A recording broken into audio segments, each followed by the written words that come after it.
हामी चाहिँ अब यहाँ पहिलो दिनको बास यतै भएको थियो। अब बेनीतिर पनि अब हामी चाहिँ अब यहाँ दोस्रो दिनको यात्रामा चाहिँ अब रेडी हुँदैछौँ। रेडी भइसक्नु लाग्यो, सामानहरू यतातिर यस्तो छ है। अब चाहिँ हामी यहाँबाट ट्याक्क माथि मुस्ताङ चाहिँ अब यहाँबाट निस्किन्छौँ। हामी चाहिँ बेनीबाटै माथितिर उकालो लागिसक्यौँ। यहाँ पुरै पहाड छ भने पहाड, यहाँ तल खोला छ, यहाँ चाहिँ पुरै पहाड छ। यहाँ पहाडमा अलिकति शान्ति है, पारीको यति ठाउँ मात्र बत्ती बोल्दैन, अन्त त सबै अन्धकार हो। कालो पहाड, यता नि पहाड उता नि पहाड। फाइनल्ली हामी चाहिँ यहाँ तलको गेट खोला भन्ने, गेट खोला पुल भन्ने चाहिँ पुल तरेपछि चाहिँ हामीले यहाँ अगाडि बढेपछि हिमाल देखिसक्यौँ। हाम्रो नजिकै हिमाल आइसक्यो, पुरै पहाड छ चारैतिर। हामी बिचमा छौँ, पारी हिमाल देखिसक्यौँ। त्यो बाटो त डेन्जर छ त, यतातिर त पुरै यस्तो कोक्रोको मुनि हिँड्नु पर्दो रहेछ पुरै। यता हिमाल छ, बाटो यस्तो अफरोड थियो। यहाँतिर चाहिँ अफरोड रहेछ बाटो, त्यति खोला खोला। हामी मोलाइरहेको छौँ अहिलेसम्म। हामी चाहिँ फाइनल्ली अन्नपूर्ण तातो पानी आइपुगेको छ। अन्नपूर्ण 2 तातो पानी, यता धेरै पहाड छ। यता कालीगञ्जदेखि खोला है, के खोलो कालीगञ्जदेखि होला रोड यस्तो छ। पारी हिमाल छ, दिदीको तातो पानीमा आइज हामी चाहिँ ट्याक्क लगाएर अहिले। यहाँतिर पनि होटेलहरू ठुल्ठुला रहेछन्, टन्नै रहेछ।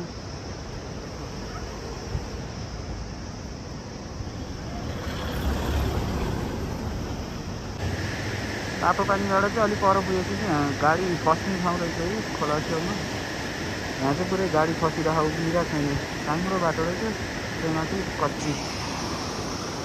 हामी चाहिँ अब के लेखेको छु चाहिँ दाना भन्ने ठाउँ पुग्न चाहिँ 3 किलोमिटर रहेछ। उज्यालो भइसक्यो, अघि नै हिँडेको 11मा हिँडेको, 5:30 बजी हिँडेको, अहिले उज्यालो भइसक्यो। अब हामी चाहिँ जमसम पुग्नलाई 44 किलोमिटर बाँकी छ। दाना 2 किलोमिटर बाँकी छ भने जमसम पुग्न चाहिँ 44 किलोमिटर बाँकी छ। रोडहरू सबै अफरोड छ, त कहीँ बिच कहीँ अफरोड छ। मैले दाना भनेको दाना बजार चाहिँ यहीँ रहेछ। यहाँ बोर्ड छ, मेरो बोर्ड टाँसेको छ दाना बजार भनेर। माथितिर हिमालहरू छन्। यो दाना बजार भयो, सानो बजार रहेछ। हामी चाहिँ फाइनल्ली यहाँ कहाँ आइपुग्यो भने रुप्से झर्ना भन्ने ठाउँमा आइपुग्यो। अझै जमसम पुग्नलाई हामीलाई 39 किलोमिटर छ। हामी अहिले झर्ना छ, ठुलो झर्ना छ। मान्छेहरू यहाँ पुरै फोटो खिच्ने काम गर्दैन, झर्ना ठुलो रहेछ। माथि पहाडबाट झरेर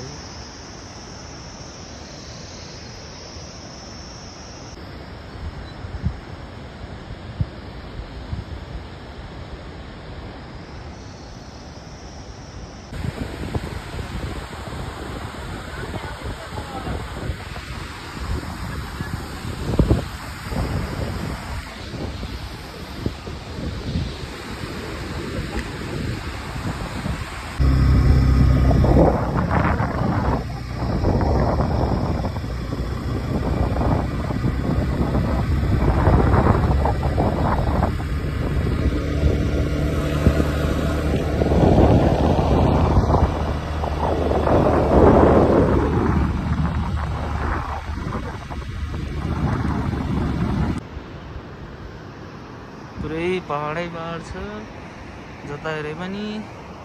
हामी चाहिँ लुम्से के झर्ना भन्नेबाट माथि पुगिसक्यौँ अहिले।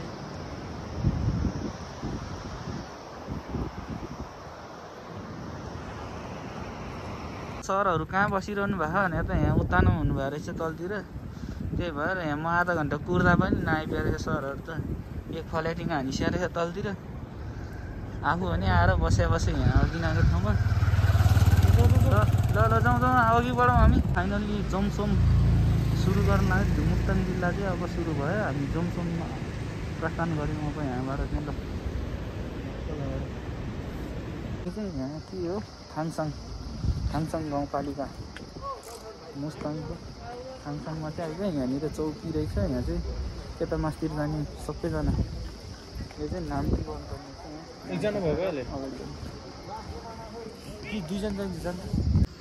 थाङसाङ गाउँपालिका वडा नम्बर 4 रहेछ। यहाँ चेकिङ हुँदैछ नाम इन्ट्री गर्नुपर्ने छ। अब हामी यहाँबाट ठ्याक्कै जोमसङ आउँछौँ। जोमसङ भने मुस्ताङ यहाँ रहेछ म्यापतिर म्याप रहेछ।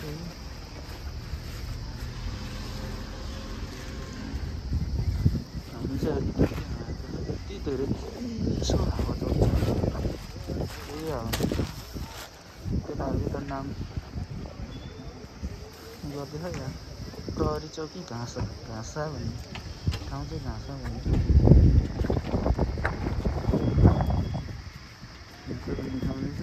गाउँपालिका चाहिँ थाङसाङ।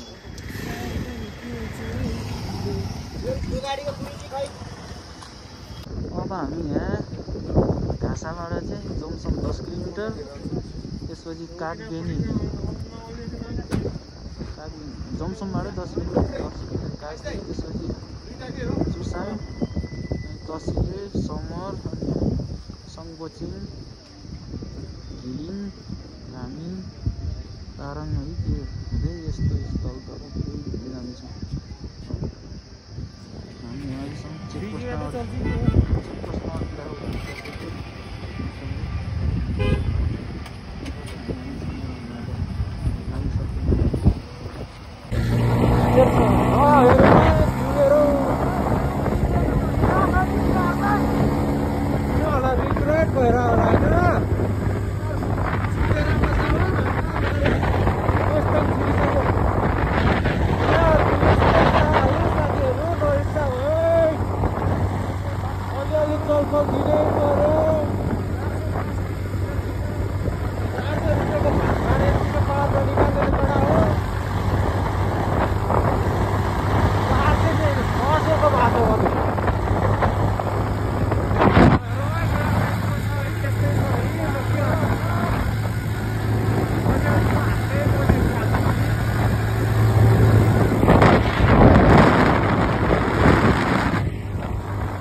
काटेर अहिले फोटो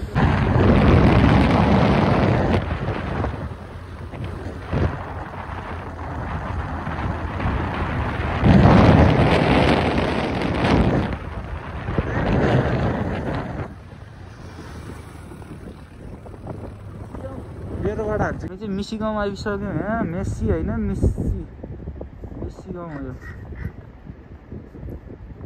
मिसी गाउँमा चाहिँ यहाँ यस्तो हिमालहरू है नजिकै देखिसक्यो।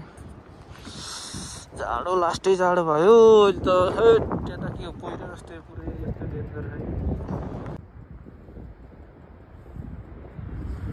हामी फोटो चाहिँ हाल्नु पनि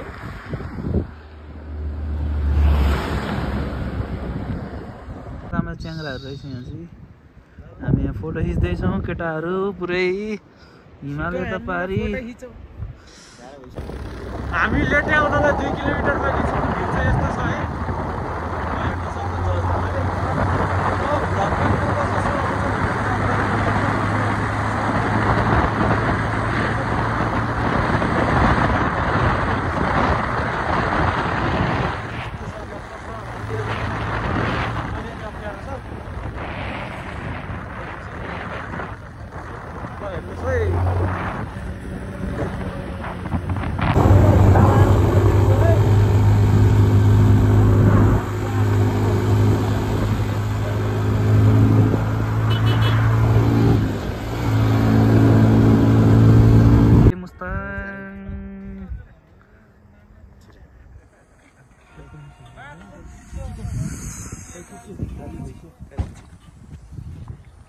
हामी लेतेमा आइपुग्यौँ। हिमालहरू छरपट्ट देखिरहन्, कपाल हेलमेटले गर्दा यस्तो भइरह। अब हामी एक दुईवटा फोटो यहाँ खिचेर ट्याक्क दौडिहाल्छौँ।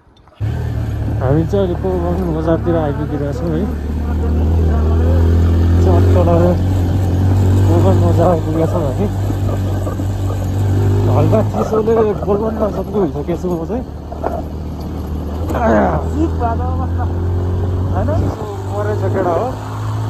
आउँदाखेरि तलबाट यहाँ यस्तो गर्मी छ भनेर आइन्छ है। माथि आउँदाखेरि अलिक चिसो परिरहेको बाटोतिर चाहिँ थोरै ज्यादा भएर नि होला यो।